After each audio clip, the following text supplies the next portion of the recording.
Members of the legislature, ladies and gentlemen, it is my privilege and honor to introduce to you the governor of the state of Florida, Ron DeSantis.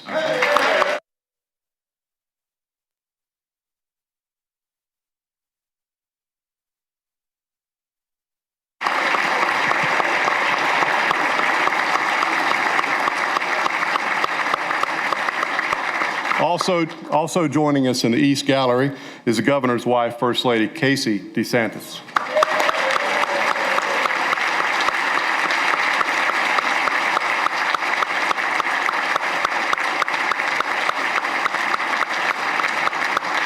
Thank you.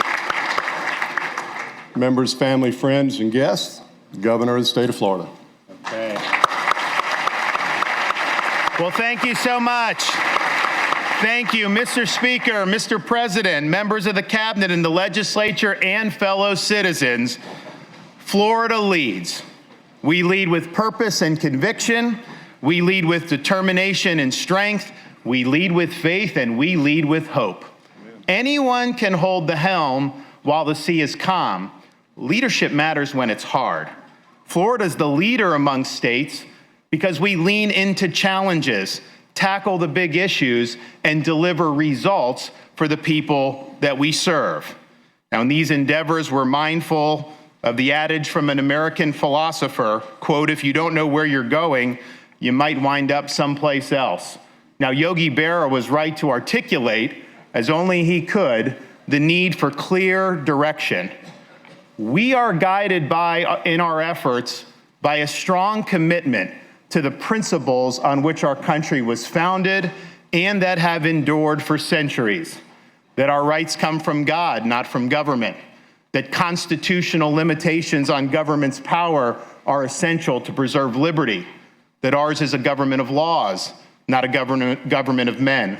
And that government derives its power from the consent of we the people. The sturdy foundation of American principles is the guide that the free state of Florida must never abandon. We have stood in the breach and protected our people from noxious ideologies and trendy but empty social fads. We chose freedom over fear. We chose education over indoctrination. We have chosen law and order over rioting and disorder. We are proud of our state's accomplishments while we recognize the work that lies ahead. Our rudder is set.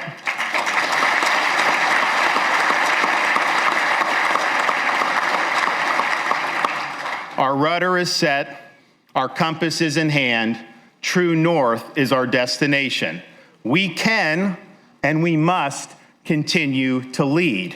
Now, we are convening for the regular legislative session, having already enacted groundbreaking legislation to fulfill the historic mandate of delivering on President Donald Trump's mandate to end the illegal immigration crisis once and for all.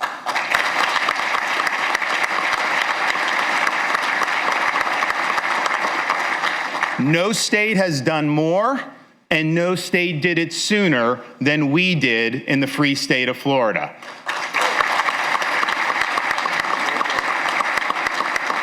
Thanks to recent legislation, it's now a crime to enter Florida illegally. The days of catch and release are over, and all state and local law enforcement agencies have a duty to assist in interior immigration enforcement efforts. The voters have spoken, and Florida has responded.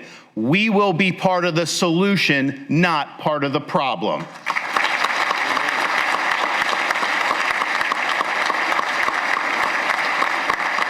Now, joining us today are two great leaders in this effort, our newly minted immigration czar, Larry Keefe, and Brevard County Sheriff Wayne Ivey. Please wave to us. There's Wayne. There he is.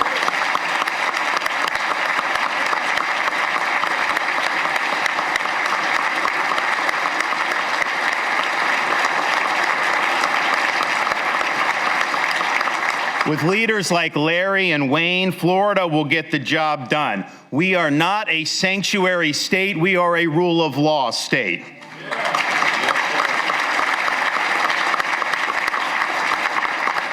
Now, Florida has also led the way in creating a strong economic environment. For the past 2 years, Florida's economy has ranked #1 in these United States. We rank #1 in entrepreneurship, #1 in new business formations, #1 in GDP growth amongst large states, and we have an unemployment rate that has been lower than the national average for more than 50 consecutive months straight.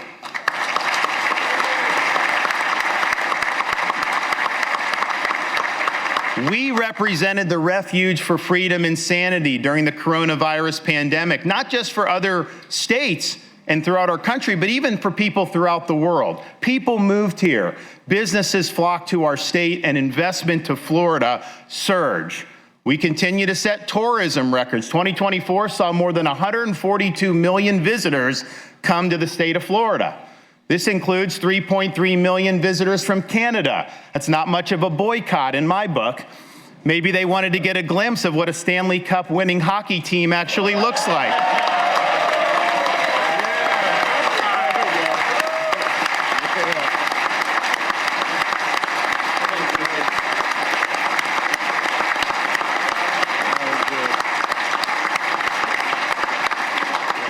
Now, the legislature in recent years has enacted historic reforms that have improved economic conditions and has addressed very difficult issues like insurance.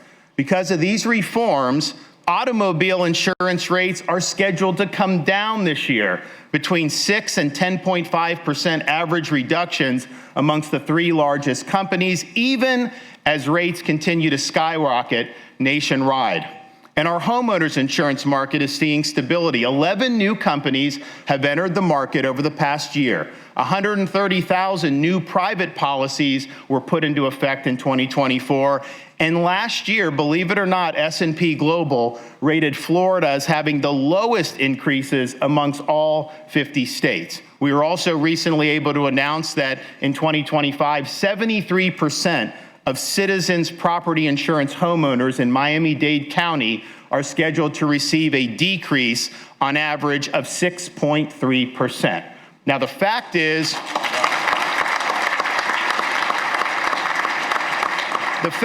this: the Florida legislature has devoted more time and effort to address insurance reforms over the past few years than at any other time in the history of the state of Florida.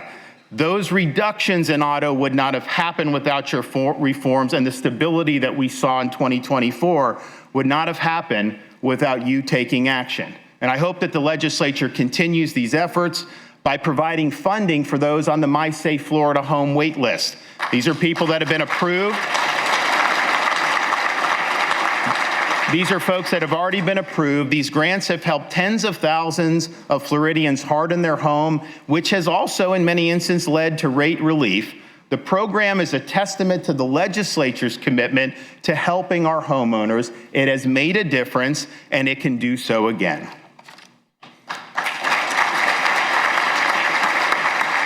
Now, our economy is strong in part because our spending and budget policies are sensible. We are actually spending less money in the current fiscal year than we did in the previous fiscal year. Where else in this country have they actually reduced spending? We have the lowest number of state government workers per capita amongst all 50 states. Over the past 6 years, we have more than tripled our state's rainy day fund. We just recently celebrated our 180th birthday as a state, and I'm happy to say just since 2019, if you take all the debt that's been accumulated over that period of time, we've paid off 41% of it in the last 6 years.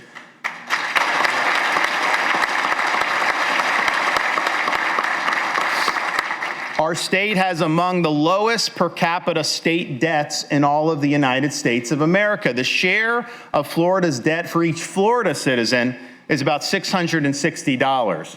The share of the national debt for each U.S. citizen is north of $100,000 per U.S. citizen. Can the congressman in Washington, D.C. please take a page out of Florida's fiscal playbook for a change?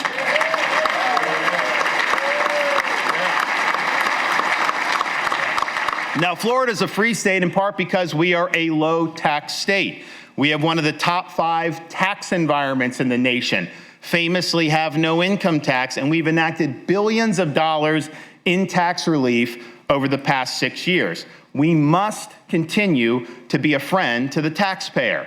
Now, in addition to our traditional tax holidays, I'm proposing we add holidays for marine fuel to help our boaters and anglers enjoy Florida's waters,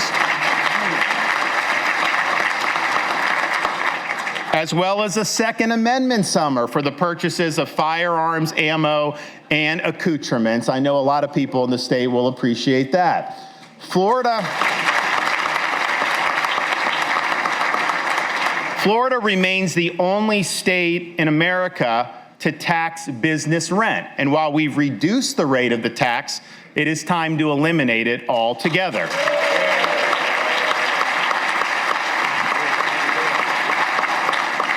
While Florida property values have surged in recent years, this has come at a cost to taxpayers squeezed by increasing local government property taxes. These escalating assessments have created a gusher of revenue for local governments, and in many throughout Florida have seen their budgets increase far beyond the growth in their populations. Taxpayers need relief. You buy a home, you pay off the mortgage, and yet you still have to write a check to the government every year just for the privilege of living on your own private property. Is the property yours, or are you just renting it from the government? And I know members of the legislature are studying the issue in anticipation of formulating a proposal to place on the 2026 ballot so that we can provide constitutional protections for Florida homeowners. Please know you have my support in this endeavor. Oh, and one other thing. Don't let anyone tell you we're going to seek to raise state taxes, because this body will not pass tax increases and this governor will not sign any tax increases.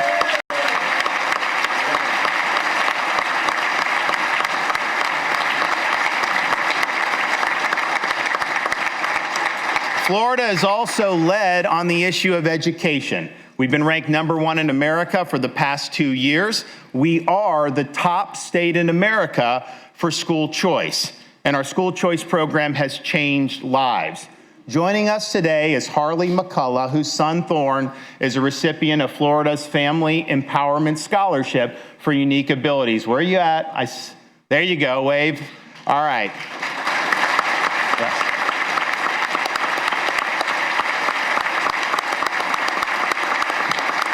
Now, her son Thorne attends the Jacksonville School for Autism simply because of the scholarship that has been enacted in the state of Florida. He can now pursue an education that fits his unique needs instead of being forced into a one-size-fits-all approach.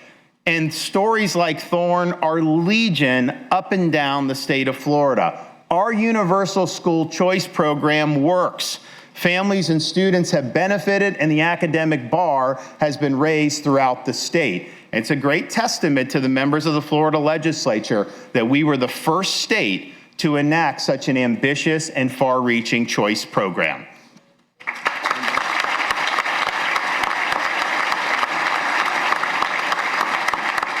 We also recognize the importance of recruiting and retaining great teachers. We have enacted a Teacher's Bill of Rights. We've provided protection against coerced union dues, and we have invested a record $4.6 billion towards raising teacher salaries. I'm pleased to be joined by Hernando County teacher Jamie Suarez. Stand up and wave to the crowd.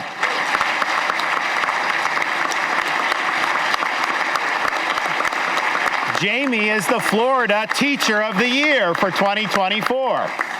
And as Teacher of the Year, she earned it by being a high-impact teacher. She's the grade team leader and mentor, and she serves as the district's textbook selection on the district's textbook selection committee. So I want to thank Jamie for making a difference, and I want to thank so many of our teachers who have made a difference in the lives of their students. And because of that, I'm again recommending an increase in money that's dedicated to increasing teacher salaries, as well as a continuation of the civics bonus program that gives a $3,000 bonus to all teachers that complete our Civic Seal of Excellence training course.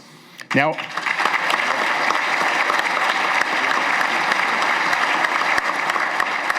Now, our universities have earned strong commendations, and we currently have 4 state universities ranked within the top 50 for public universities throughout the entire United States.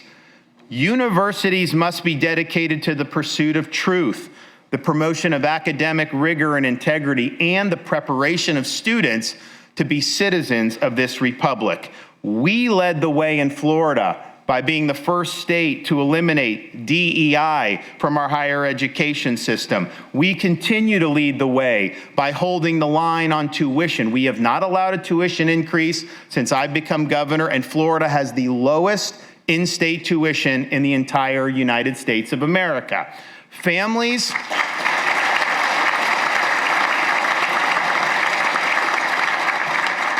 deserve state universities that provide education, not indoctrination. And that education must be attainable for students regardless of their family's financial status. And I'm happy to report that in both of these regards, we are delivering for the people of Florida. Florida is also led on some of the most intractable issues, ranging from substance abuse to child welfare.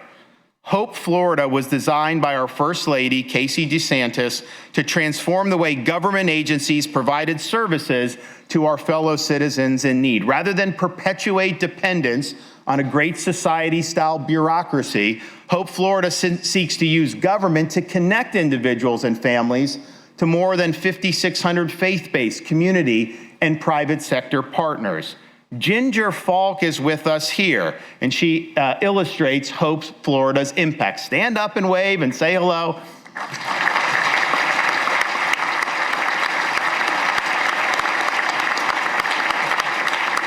Now, Ginger was struggling to make ends meet, and her goal of becoming a physical therapist seemed like an elusive dream. Thanks to the help of a Hope Florida navigator, Ginger was connected to resources that helped her complete a physical therapy program. She's now a physical therapy assistant, and she is on her way to realizing her dreams. By the end of 2024, Florida has helped nearly 30,000 participants reduce or entirely eliminate their reliance on government assistance. This has provided them with a pathway to financial independence, and it has netted the taxpayers over $108 million in annual savings. In the aftermath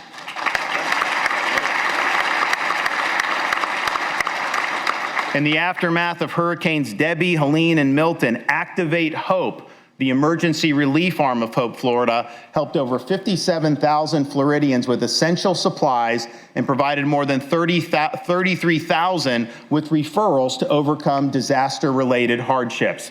The Hope Florida model is now being replicated by other states around the country. Thank you to my wife, Casey, for her leadership and her ingenuity. Great job.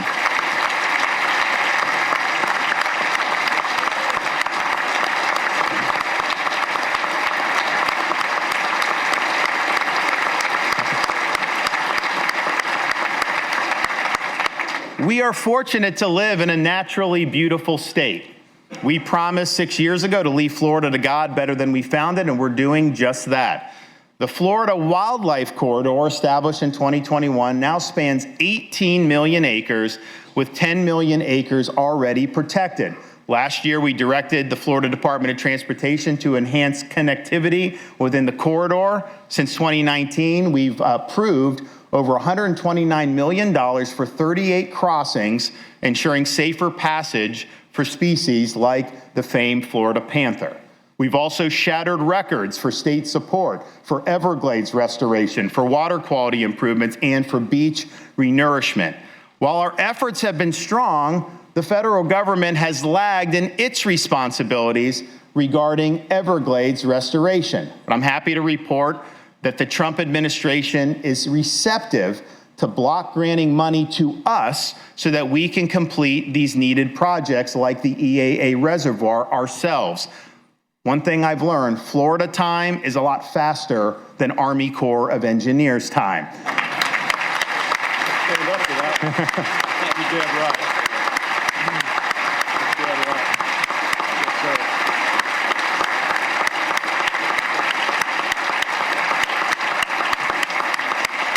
Everglades restoration is the largest environmental restoration project in the entire country and one of the largest in the entire world. We are on the path. We're ahead of schedule from the state perspective, but we need to get this job done once and for all. And so we will be working with the Trump administration to bring that to fruition. Now, our Florida paradise was interrupted by a series of hurricanes over the past year. These storms brought major destruction, but also witnessed a strong emergency response across both the state and local governments. Utility linemen were pre-staged and millions of customers who lost power were restored in record time. Massive amounts of debris were removed, including round-the-clock emergency effort to marshal state assets to remove Hurricane Helene debris in advance of Hurricane Milton. We even had to break open a couple padlocks to be able to get that done. The search and rescue effort was momentous. This includes the rescue of a dog that had been cruelly abandoned on the side of I-75 in advance of Hurricane Milton. Florida Highway Patrol Trooper Orlando Morales rescued the dog as water was rising to the dog's neck. The dog has been renamed Trooper and is now in a safe and loving home. Trooper Morales, stand up, because we would like to thank you for rescuing that great dog.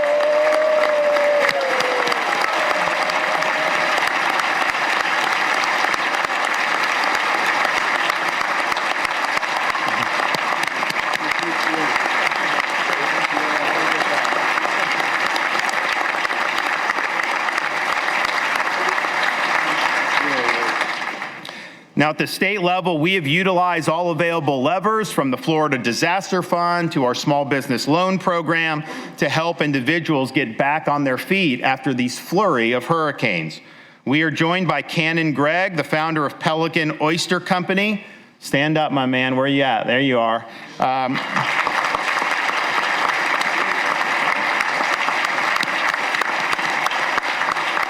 Now, his farm was devastated by Hurricane Michael back in 2018. Of course, he rebuilt and then got hit by Hurricanes Helene and Milton. He will be a recipient of grant funds to support rebuilding efforts and to get his business back to normal. The recovery efforts after major hurricanes persist long after the cameras leave. I know more needs to be done, and you can count on me to be supportive of future legislative efforts to help with these important recoveries. Now, we know we have some important issues to address. We saw the petition fraud that took place with the amendments 3 and 4, but particularly Amendment 4. We saw how that constitutional amendment process was perverted. We need to clean up the petition fraud, and we need to clean up this out-of-control amendment process, and you in the legislature have the opportunity to do just that and protect Florida's Constitution once and for all.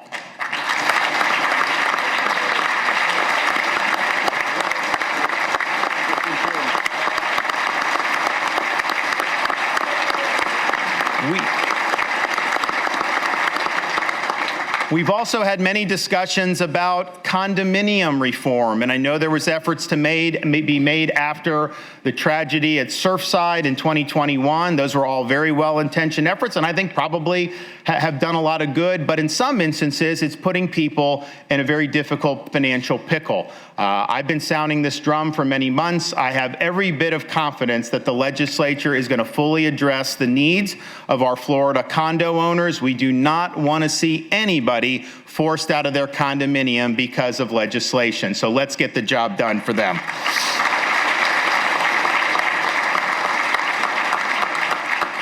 Now, the free state of Florida has not exactly led the way on protecting Second Amendment rights. We have some of the more weak laws on the country compared to our other states who consider themselves conservative. I would ask you to protect people's Second Amendment rights. Look back in instances where legislation may have been passed in recent years, such as shifting the burden on red flag laws, such as taking away the rights of young adults to be able to purchase firearms, such as limiting somebody's ability to both keep and to bear arms, as our Constitution does. We need to be a strong Second Amendment state. I know many of you agree with it, and so let's get some positive reform done for the people of this state of Florida.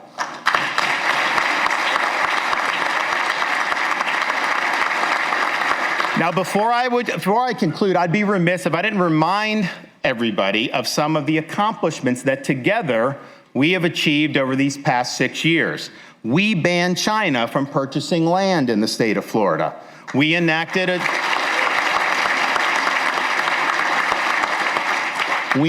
a digital Bill of Rights. We protected Floridians against the imposition of a central bank digital currency. We instituted the death penalty for pedophiles.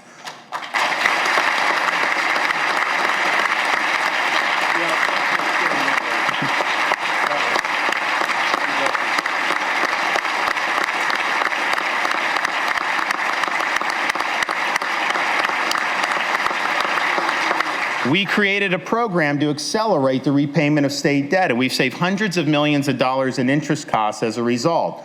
We enacted protections for the sanctity of human life. We codified parental rights in education. We codified parental rights in education and eliminated gender ideology from our schools. We created a law enforcement bonus and scholarship program to recruit and retain great police officers throughout our state. We divested state holdings from Chinese banks and investment firms. We kneecapped so-called ESG in our pension fund, in the workplace, and in financial institutions, and as a result of that, we were leading the effort to kill ESG nationwide. We brought transparency and accountability to pharmaceutical companies to lower drug costs. We initiated the Moving Florida Forward program to accelerate over 20 infrastructure and congestion relief projects across the state. We provided billions of dollars in tax relief, including the permanent elimination of sales tax on all essential baby items. Now, I could go on, but in the interest of time, let's just say that working together, we have amassed a record that is without peer anywhere else in the entire country. And to our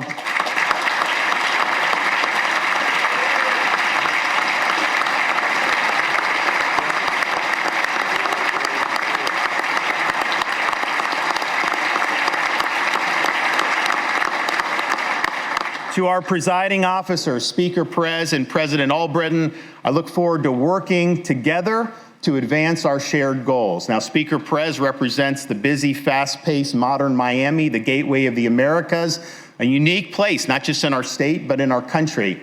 President Albritton represents the Florida heartland, sometimes overlooked, not by me, but by some, but that has served as the backbone of our state for generations. While coming from different backgrounds, these leaders have a strong desire to make Florida a better place. I congratulate them on earning the opportunity to lead their respective chambers, and I look forward to the days ahead.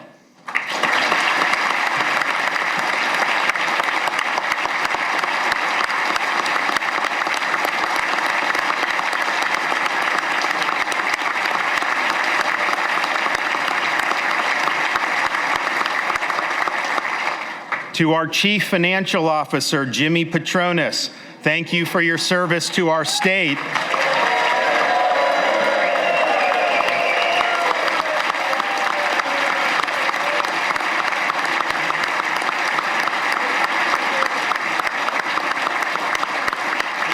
Thank you for your service to our state as you prepare to get called up to the big leagues to serve in the U.S. Congress. My advice is to stay true to the Northwest Florida values that you've lived your life by and don't catch Potomac fever. Oh, and if you can teach them up in Congress to handle the budget like we do down there, then you'll be doing this country a very valuable service.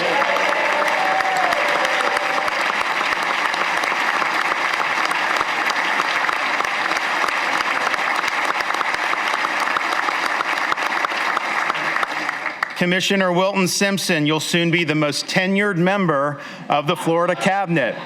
I will say your department has made significant improvements since you've taken over from your predecessor. You have stepped up.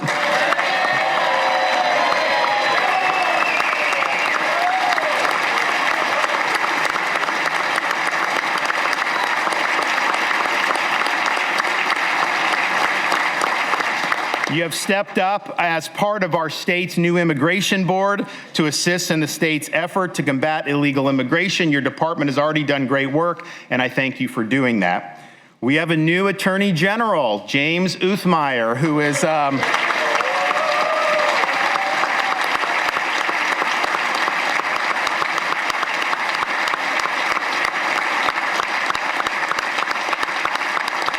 James has been instrumental in many of the successes that I've outlined today. I was happy to appoint him to be the state's top law enforcement officer, and man, is he already off to a very strong start. So we look forward to his work ahead. Now, to the members of the legislature, you're entrusted by your constituents to exercise sound judgment on their behalf. You have been more productive than any legislature in America over the past 6 years, and you should be proud of that work, and you should be proud of your willingness to serve.